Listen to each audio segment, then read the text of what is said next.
মোৰ অৱস্থাটো দেখি গম পাইছে চাগে আপোনালোকে কিমান বেছি গা বেয়া হ'লে মই এনেকৈ কান্দিব পাৰোঁ। আৰু মোৰ আগৰ পৰা এটা অভ্যাস আছে কি মোৰ গা বেয়া যিমান হয় তাতকৈ মই বেছি কান্দোঁ।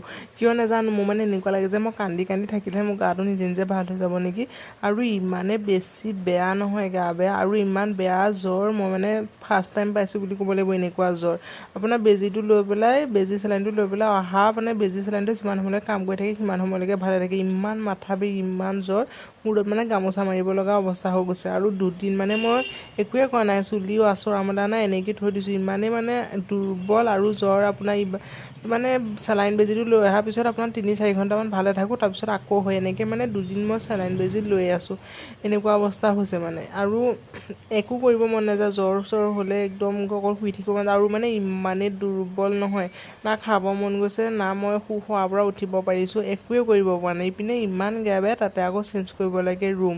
একদম খং উঠি গৈছেগৈ। ইফালে মানে আপোনালোকৰ ইয়াতে কিছুমান মালিক আছে, কিছুমানটো বহুত ভাল। আপোনালোকে দেখিছে কিছুমান মালিকৰ ঘৰ আপোনাৰ এবাৰ ৰুমটো লোৱাৰ পিছত আৰু সেই ৰুমটোৰ পৰা ওলাব মন নাযায়। কিন্তু কিছুমান মালিকৰ ঘৰ আছে, ইমানেই প্ৰেছাৰ দিব আপুনি কেনেকৈ বেলেগ ৰুমত চিফ্ট হয় মানে এনেকুৱা লাগি থাকে। আৰু প্ৰথমতে ৰুমটো মানে ভাড়া দিওঁতে ভালকৈ ক'ব, এইটো কৰিবা, এইটো কৰিবা, আমুক কৰিব পাৰিবা, তামুক কৰিব পাৰিবা। মানে পিছত ক'ব পানীহে বেছি খৰচ হৈছে, লাইটহে বেছি জ্বলিছে, তোমাৰ ঘৰত আলহী অহা এলাওহে নাই, আমুকহে তামুকহে।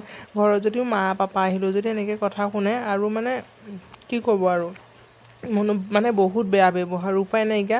ইমান বেমাৰী গাই মানে মই ৰুমৰ বস্তুখিনি যেন তেনে সামৰি মই এটা ৰুমত, ওচৰতে এটা ৰুম পাই পেলাই তাতে মানে বস্তুখিনি মই এনেকৈ পেলাই থৈ আহিছোঁ।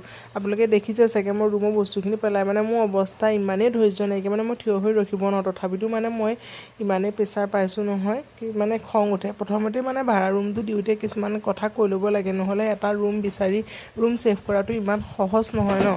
আৰু মানে মই তাতে বস্তুখিনি এনেকৈ পেলাই ডাইৰেক্ট ঘৰত আহি গৈছোঁ। ঘৰত মা আছে যেতিয়া আৰু একো চিন্তা নাই, মই আহি ডাইৰেক্ট বিচনাত পৰিহে দিছোঁ। বাকী যি কৰিব লগা আছে চব মায়ে কৰিছে।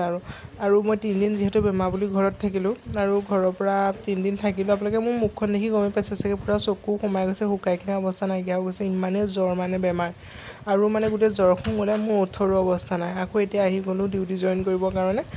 আৰু আপোনালোকে একদম ভালকৈ ছেফকৈ থাকিব দেই। যদি ঘৰখনত এজন মানুহৰ যদি জ্বৰ হৈছে নহয়, একদম ভাইৰেল ফ্লেভাৰ এইটো পূৰা বিয়পি গৈছে, আপোনালোকে একদম নিজকে ছেফটি ৰাখিব, মানে বাচি থাকিব। আৰু নহ'লে বহুত বেয়া হয় জ্বৰটো, মানে বহুত বেয়া শাস্তি খাইছোঁ আৰু এবাৰ।